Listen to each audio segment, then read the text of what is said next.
দেখো আমরা এখন আছি আমাদের বাংলার গ্র্যান্ড ক্যানিয়ন। এই গ্রামে আসার পরে যে জিনিসটা শুনতে পেলাম সেটা হচ্ছে অনেক হাতি রয়েছে। পুরুলিয়াবাসীদের জীবিকাটা কেমন। হাওড়া স্টেশনে যদি তোমরা কখনো আসো এই জিনিসটা অবশ্যই একবার হলো দেখো। কেন আমাদের এই যে ড্রাইভার দাদা মানে ভাই প্রচন্ড ভারী। আর এদিকে না অধিকাংশ যে সমস্ত ঘরগুলো দেখতে পাচ্ছি এগুলো হলো মাটির ঘর। ট্রেনের সিগন্যাল আছে, তারপরেও ট্রেন সামনে এগোচ্ছে না, কারণ এখনই দেখলাম যে আমাদের এই ট্রেনটাকে কিন্তু হাওড়া থেকে না সাতটাগাছি থেকে দেওয়া হয়েছে।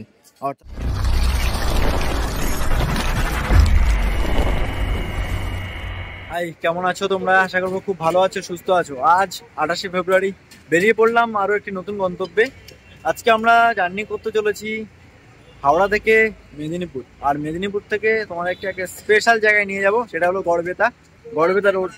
জার্নিটা সম্পূর্ণ দেখবে, আশা করবো খুব ভালো লাগবে। চলো যাওয়া যাক। এখন আছি চাকদাহ বাস স্ট্যান্ড, এখান থেকে ট্রেন ধরবো, অর্থাৎ চাকদাহ রেল স্টেশন থেকে ট্রেন ধরবো শিয়ালদা থেকে।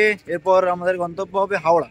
চলো যাওয়া যাক, তোমাদের সাথে কথা হচ্ছে শিয়ালদহ গিয়ে। সামনে থেকে লালগোলা কৃষ্ণনগর গ্যালোপিন আসছে, আর চাকদাহ রেল স্টেশন দেখতে পাচ্ছি সিসিটিভি ক্যামেরা লাগিয়েছে, বা বেশ উন্নত হলো। তবে এই 1 নাম্বার প্ল্যাটফর্মে কোনো টিকিট কাউন্টার নেই, যাও একটা ছিল তাও বন্ধ হয়ে গেছে। তো এই জিনিসটা সমাধান অবশ্যই করা উচিত, কারণ সমস্ত যাত্রীদেরকে 2 নাম্বার প্ল্যাটফর্মে গিয়ে টিকিটটা করতে হয়। আর সামনে থেকে ট্রেন চলে এসছে আমাদের শিয়ালদা যাওয়ার গ্যালোপিন।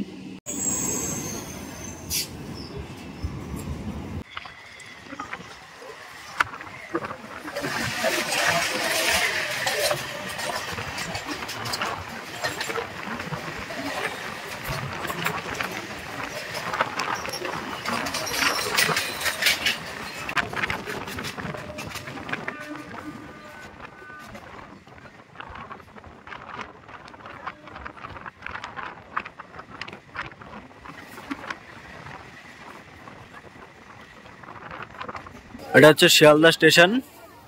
এখন সময় 11টা, বাইরে বেরিয়ে চলে এসেছি। এবার বাস স্ট্যান্ডে যাচ্ছি, বাস ধরবো। হাওড়া চক্রধরপুর এক্সপ্রেসটা হলো 12টা 5-এ, তবে এটা ধরবো না। আমি প্রথমে ভেবেছিলাম রূপসী বাংলা এক্সপ্রেস ধরবো, তো সেটা সকাল 6:30। আর এখন টিকিট করে নিলাম হাওড়া থেকে চন্দ্রকোনা রোড, 40 টাকা পড়লো। এটা হলো লোকাল ট্রেন। এই ফার্স্ট ট্রেনটা ধরবো আমি, সেটা হচ্ছে রাত্রি 8:30-এর সময়। এখনই দেখলাম যে আমাদের এই ট্রেনটাকে কিন্তু হাওড়া থেকে না সাতটাগাছি থেকে দেওয়া হয়েছে, অর্থাৎ আমাদের সকালবেলার যে মেদিনীপুর ফার্স্ট লোকাল সেটা সকালবেলা ছেড়ে যাবে সাতটাগাছি থেকে। তো এখন আমাকে এখান থেকে যেতে হবে সাতটাগাছি। চলো আর কি, যাওয়া যাক। ট্রেনও লীলা করে, আমিও একটু লীলা করি। এটা হচ্ছে 14 নম্বর প্ল্যাটফর্ম। এখানে দাঁড়িয়ে রয়েছে পাঁশকুড়া লোকাল। এখানে সময় দেওয়া রয়েছে 23টা 25, তবে 23টা 25-এ কিন্তু ছাড়েনি, কারণ এখন 12টারও বেশি বাজে। এখন সময় হচ্ছে 12টা বেজে 18 মিনিট। তো এই ট্রেনটা ধরেই যাব আমাদের প্রথম গন্তব্য সাতটাগাছি থেকে সকালবেলা ট্রেন ধরবো। চলো যাওয়া যাক। ফাঁকা স্টেশন, ফাঁকা ট্রেন। যদি ট্রেনটা হাওড়া থেকে ছাড়তো তাহলে হয়তো আমার এখন সাতটাগাছি যেতে হতো না, হাওড়াতেই থাকতাম। আর এখন সাতটাগাছি গিয়ে ওয়েট করতে হবে, ব্যাস। চলো আর কি, যাওয়া যাক, কারণ রাতে আর কোনো ট্রেন নেই। এটা ধরেই যেতে হবে আমার এখন সাতটাগাছি। আর দেখো আরো একটা জিনিস তোমাদেরকে দেখিয়ে দিই। এদিকে হচ্ছে হাওড়া মেট্রোর কাজ অনেকটাই কিন্তু কমপ্লিট হয়ে গেছে। এই মার্চে কিন্তু উদ্বোধন হওয়ার কথা রয়েছে, এখনো কত তারিখ সেটা জানা যায়নি। তো আমি এখন রয়েছি হাওড়া স্টেশনের 14 নম্বর প্ল্যাটফর্মে। দেখো আরো একটা কথা তোমাদেরকে জানিয়ে দিই, এই হাওড়া স্টেশনে যদি তোমরা কখনো আসো এই জিনিসটা অবশ্যই একবার হলো দেখো। হাওড়া স্টেশনে তোমরা 16 নম্বর প্ল্যাটফর্ম কিন্তু খুঁজেও পাবে না, এই জিনিসটা একবার হলো চেক করে দেখবে। তো এখন আমি আছি 15 নম্বর প্ল্যাটফর্মের এখানে। 15 পরে কিন্তু সোজা 17, সেটা হচ্ছে নতুন বিল্ডিং এ, অর্থাৎ ওটা হলো সাউথ সেকশন। আর এখানে কিন্তু তোমরা 16 নম্বর প্ল্যাটফর্ম দেখতে পাবে না। আর কেন 16 নম্বর প্ল্যাটফর্ম নেই এবং এর কারণটা কি, অবশ্যই যার জানা আছে কমেন্ট সেকশনে কমেন্টস করে জানিয়ে দেবো। আর আমি অন্যান্য কখনো কিন্তু তোমাদেরকে জানিয়ে দেবো কি কারণে এই হাওড়া স্টেশনে 16 নম্বর প্ল্যাটফর্মটি নেই। মনে হচ্ছে পুরো ট্রেনটাই আমার, কি অবস্থায়। আর হাওড়া স্টেশন ছেড়ে বেরিয়ে যাচ্ছি।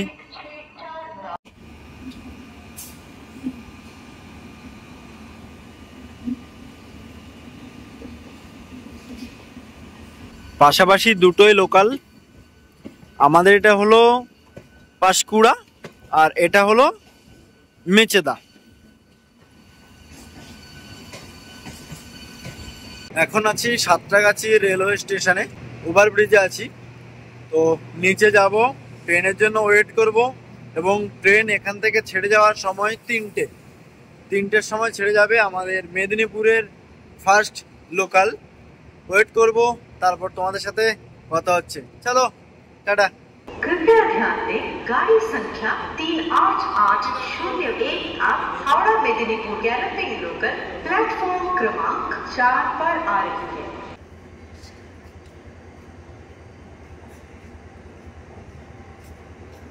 ট্রেনের সিগন্যাল আছে, তারপরেও ট্রেন সামনে এগোচ্ছে না। কারণ কি হয়েছে জানি না, হঠাৎ করে পুরো ইঞ্জিন বন্ধ, সবকিছু বন্ধ হয়ে গেছে। সামনে সিগন্যাল পুরো ওকে, ট্রেন হয়তো স্টার্ট দেওয়ার চেষ্টা করছে, তবে কোনো কাজ হচ্ছে না, শুধু আওয়াজই হচ্ছে, বুঝতে পারছি না। আর ঘড়ি তো খারাপ হয়ে গেছে, ঘড়িতে দেখাচ্ছে এখনো 12টা বাজে। আমরা খড়গপুর ছেড়ে বেরিয়ে যাচ্ছি। অ্যানাউন্সমেন্টটা জাস্ট এখনই করছে, না হলে নেমে যেতাম। ওই যে ওটা হলো আসানসোল মেমু।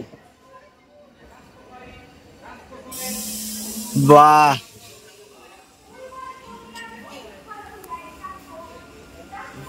আসানসোল মেমুটা ধরে ফেলবো এখন। ট্রেনটা স্লো করে খুব ভালো করলো, ট্রেনটাকে ছেড়ে দিলাম, এবার আসানসোল মেমুটা ধরবো।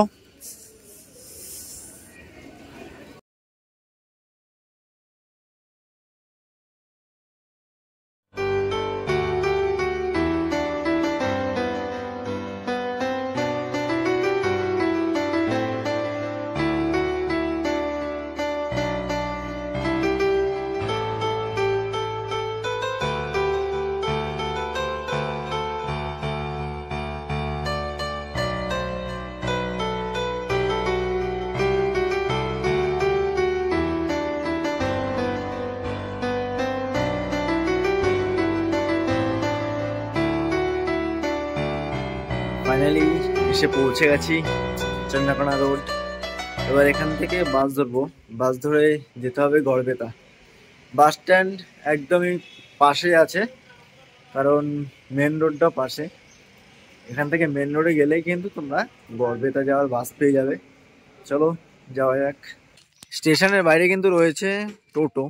এই টোটোগুলো তোমাদেরকে রিজার্ভ করতে হবে। টোটো ভাড়া মোটামুটি 150 টাকা মতো নেবে, আর কিছু দামাদামি যদি করো 120 টাকার মধ্যে হয়ে যাবে। আর কথা হলো, টোটো কিন্তু তোমাদেরকে রিজার্ভ করতে হবে, কারণ ফেরার জন্য যদি যাওয়ার জন্য কোনো টোটো শেয়ারিংভাবেও পেয়ে যাও, ফেরার জন্য কিন্তু কোনো টোটো পাবে না। তাই এখান থেকে তোমরা রিজার্ভ করে যাবে প্রয়াগ ফিল্ম সিটি। আর ওখানে টিকিট চার্জ যতটুকু জানা আছে 300 টাকা মতো নেয়। এখন মেন রোডে যাব। এখন আমি আছি গড়বেতা, গড়বেতার একটি গ্রামে। তো ভাবলাম এই গ্রামটা একটু তোমাদেরকে দেখাই, পুরুলিয়াবাসীদের জীবিকাটা কেমন সেই জিনিসটাই তুলে ধরার জন্য এই গ্রামে আসা। এবং এই গ্রামে এসে স্নান করব, যার জন্য নিয়ে চলে এসেছি গামছা। তো এই গ্রামে আসার পরে যে জিনিসটা শুনতে পেলাম সেটা হচ্ছে, এখানে নাকি মানে এই গ্রামে যারা চাষবাস করে তারা খুব সাবধানতা অবলম্বন করে চাষবাস করে, কারণ এখানে নাকি অনেক হাতি রয়েছে এবং হাতি কিন্তু প্রায় রোজই বেরোয়, যখন খুশি বেরিয়ে পড়ে। তো সবাই এখানকার যে সমস্ত গ্রামীণ জীবিকা আছে সবাই কিন্তু এই হাতি থেকে খুব সাবধানে থাকে। এবং রাত্রিবেলাও কোনো দরকারে যদি মাঠে আসতে হয়, সবাই কিন্তু একসাথে দলবদ্ধ হয়ে মাঠে আসে। এবং দিনের বেলাও যারা চাষবাস করে তখন খুব সাবধানতা অবলম্বন করে চাষবাস করে, কারণ যখন খুশি হাতি বেরিয়ে আসে। আর হাতি কিন্তু আসলে একটা আসে না, এখানে এই গ্রাম্য যে এই সমস্ত বাসিন্দা আছে সবার থেকে শুনলাম এখানে নাকি অনেকগুলো হাতি আছে। আর এখানে হলো কাজু বাদাম গাছ, যে কাজু বাদাম গাছ আমরা যখন পুরীতে যাই তখন দেখতে পাই। তো এই জিনিসটা যে আমরা এই পুরুলিয়া এসে দেখতে পাবো, এটা একবার আমি ভাবিনি এবং কল্পনাও করিনি। দেখো, পুরুলিয়া মানে লাল মাটি, এটা তো আমরা ভালোভাবেই জানি। আর এখানেও দেখতে পাচ্ছি লাল মাটি। আর যেটা বলেছিলাম, এদিকে হলো কাজু বাদাম গাছ, আর এই কাজু বাদাম গাছের ওই দিকে হলো জঙ্গল বা ফরেস্ট যাই বলো। এটা হচ্ছে গড়বেতা গ্রাম, আর গ্রামের মাঝখান দিয়ে আমরা এখন যাচ্ছি গনগনে। প্রাকৃতিক সৌন্দর্য অসাধারণ, সাথে আছে রয়েল, মোটামুটি একদম পারফেক্ট জমে গেছে। আর এখানে কিন্তু রাত হলে হাতি বেরিয়ে আসে। গনগনে পিকনিক স্পট, সামনে গিয়ে ডান দিকে। আর এটা হচ্ছে পুরুলিয়ার গ্রাম্য পরিবেশ। এখানে আমাদের এই যে ড্রাইভার দাদা, ভাই মানে ভাই পুরো প্রচন্ড ভারী, বিশ্বাস করুন। আচ্ছা, প্রচন্ড ভারী। আর এদিকে না অধিকাংশ যে সমস্ত ঘরগুলো দেখতে পাচ্ছি, এগুলো হলো মাটির ঘর, মাটি দিয়ে তৈরি করা। গনগনি গ্রাম, এখন আমরা গনগনি গ্রামে প্রবেশ করছি। আর এটা হচ্ছে কাজু বাদাম গাছ, যেদিকে দেখবে কাজু বাদাম। আর এখানে কিন্তু হাতি দেখা যায়। এটা হলো গনগনি টুরিস্ট স্পট। এটা যেহেতু একটা টুরিস্ট স্পট এবং এখানে যেহেতু সমস্ত লোকজন আছে এই জিনিসটা দেখার জন্য, তাই এখানে অনেক দোকান রয়েছে। তো চেষ্টা করব এখানকার ফুচকা ট্রাই করার জন্য।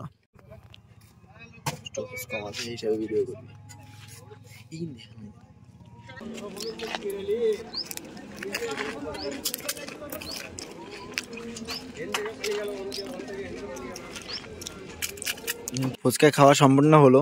এবার এখানে দেখতে পাচ্ছি, এখানে কিন্তু চাচের কুলপি নাকি ফেমাস। তো একটা চাচের কুলপি দাও। কত করে? এটা দাদা 20 টাকা দাম। 20 টাকা, আচ্ছা। পুরো হচ্ছে ক্ষীর। আচ্ছা, তাই সত্যি তো নাকি স্পন্সর? টাকাটা স্পেশাল, টাকাটা পেমেন্ট কর। আচ্ছা, ঠিক আছে। এটা হলো গনগনি পার্ক। এখানে লেখা আছে গনগনি পার্ক এবং ওয়াচ টাওয়ার, প্রবেশ মূল্য 5 টাকা। আর এদিকে কিন্তু লেখা আছে Gangani resort, grand canyon of Bengal, অর্থাৎ আমাদের বাংলার গ্র্যান্ড ক্যানিয়ন। ঠিক আছে, গনগনি পিকনিক স্পট। এই দেখো, এখানেও কিন্তু দেওয়া আছে গ্র্যান্ড ক্যানিয়ন, অর্থাৎ এটা হলো আমাদের বাংলার গ্র্যান্ড ক্যানিয়ন। কারণ জায়গাটা এতটাই সুন্দর, একদম মনে হবে যে সত্যিই এটা গ্র্যান্ড ক্যানিয়ন। আর এখানে কিন্তু এখন বর্তমানে সিঁড়ির ব্যবস্থা রয়েছে, যাতে সমস্ত পর্যটকরা খুব সুন্দরভাবে জায়গাটিকে ঘুরে দেখতে পারে। এই ব্যবস্থাটা কিন্তু আগে ছিল না, 2022 সালে কিন্তু এই ব্যবস্থাগুলো হয়েছে। পুরো সত্যিকারই দেখলে মনে হবে যে এটা গ্র্যান্ড ক্যানিয়ন। আর এই সমস্ত ব্যারিয়ারগুলো করা হয়েছে কারণ যাতে ওই সমস্ত দিকে কোনো পর্যটক না যেতে পারে, কারণ যে কোনো সময় ধস নামতে পারে। আর যাতে পর্যটকদের কোনো প্রকার কোনো অসুবিধার সম্মুখীন না হতে হয়, তাই এত সুন্দর সিস্টেম করে রেখেছে। এছাড়াও সামনে তো আরও আছেই। আমাদের বাংলার গ্র্যান্ড ক্যানিয়ন হলো শিলাবতী নদীর তীরে। আর আসল অর্থাৎ আমাদের পৃথিবীর যে গ্র্যান্ড ক্যানিয়ন, সেটা কোন নদীর তীরে অবশ্যই কমেন্ট করো, আমি এক্ষুনি তোমাদেরকে উত্তরটা জানিয়ে দিচ্ছি। আর আমাদের পৃথিবীর গ্র্যান্ড ক্যানিয়ন কিন্তু কলোরাডো নদীর খাদের দ্বারাই সৃষ্টি হয়েছে। তো এবার নিচে নামছি আমরা। জায়গাটা অসাধারণ, একবার হলো তোমরা এই জায়গাটা ঘুরে যাও এসে। সামনে আছে দ্বীপ। এই দ্বীপ, হ্যালো, ভালো তো? আচ্ছা,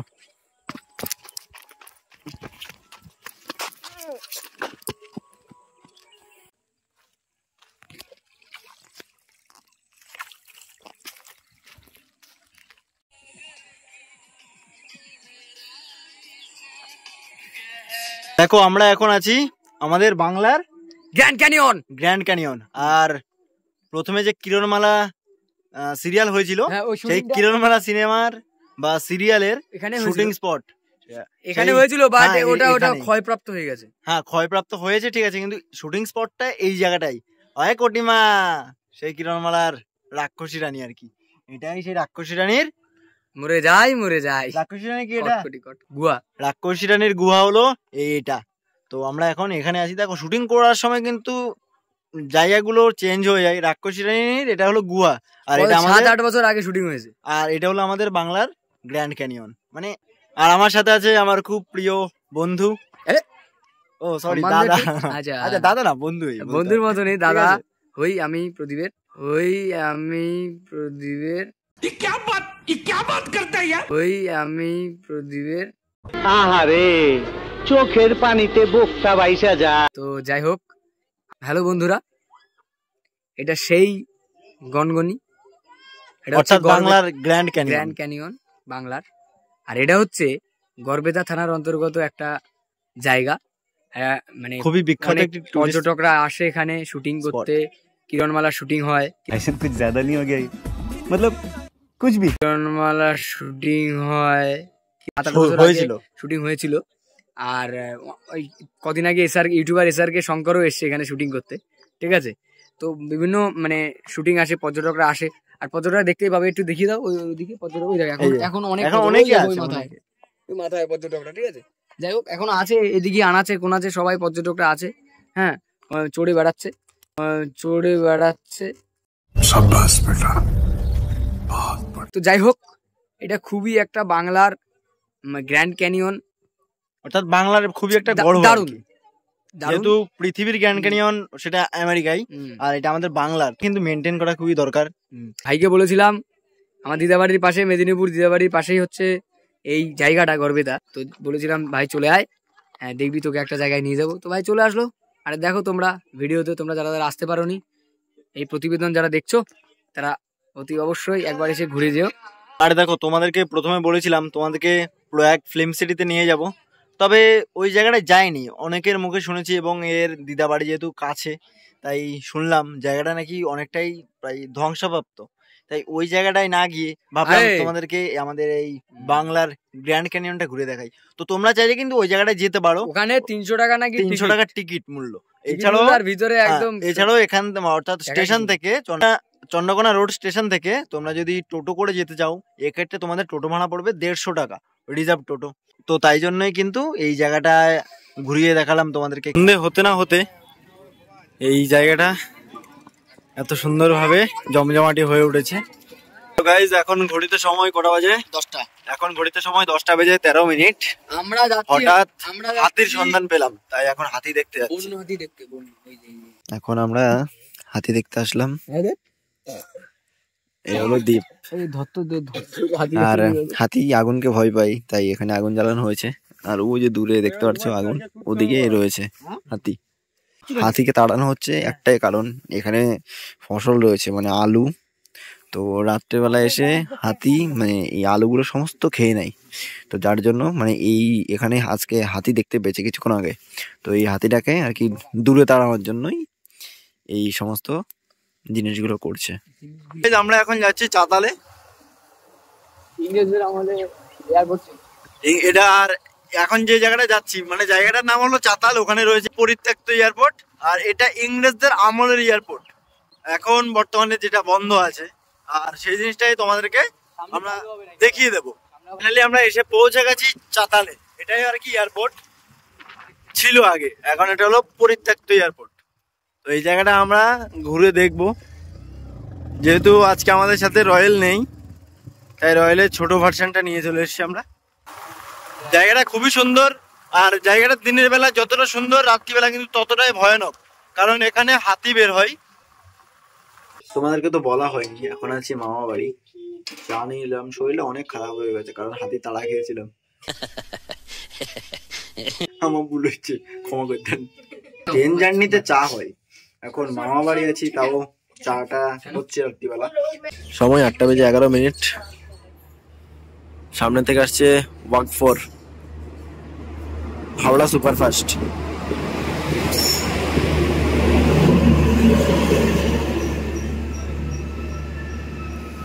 আমরা এখন কোথায় আছি? গড়বেতা। গড়বেতা থেকে আমাদের হাওড়া যাওয়ার হাওড়া সুপারফাস্ট প্রবেশ করলাম। আমাদের সিট এই যে এখানে, আর কোচ অ্যারেঞ্জমেন্টটা বাস এইরকম। কেমন লাগলো তোমাদের আজকের এই ভিডিওটি যদি ভালো লাগে থাকে লাইক কমেন্ট শেয়ার সাবস্ক্রাইব করে রাখবে চ্যানেলটাকে, নতুন নতুন ভিডিওগুলোর আপডেট সবার আগে পাওয়ার জন্য। আর তোমরা যদি এই মুহূর্তে কেউ পুরুলিয়া ভ্রমণ করতে আসো, তাহলে কিন্তু পলাশ উৎসব মানে এই সিজনটা হলো পলাশ উৎসব সিজন, তোমরা অবশ্যই ঘুরে যাও। আর দেখা হবে তোমাদের সাথে নতুন কোনো ভিডিওতে। ভালো থাকবে, সুস্থ থাকবে, নিজের খেয়াল রাখবে। জয় হিন্দ, জয় ভারত।